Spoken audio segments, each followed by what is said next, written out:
আসসালামু আলাইকুম। আমি বাহার বলছিলাম, সিইও গোল্ড সায়েন্স গ্রুপ থেকে। দেশে বিদেশে অবস্থানরত আমার সব বন্ধুরা, আত্মীয় স্বজন সবাইকে জানাচ্ছি পবিত্র ঈদ উল আজহার শুভেচ্ছা। ঈদ মোবারক।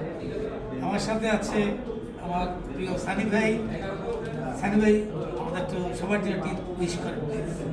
সবাইকে আসসালামু আলাইকুম। গুলশান গ্রুপ থেকে সবাইকে আন্তরিক অভিনন্দন, শুভেচ্ছা। ঈদ নিয়ে আসুক প্রতিটা ধর্মের জন্য একটা খুশির দিন। আর আমাদের বাংলাদেশটা ভালো থাকুক। আর পৃথিবীর যেখানে অবস্থান করছেন না কেন, সবাই বাংলাদেশকে মনে রাখবেন, সাথে সাথে আমাদের গুলশানকে মনে রাখবেন। আর সবাই আমাদের জন্য দোয়া করবেন, আপনারা যেন ভালো থাকুন। ঈদ মোবারক।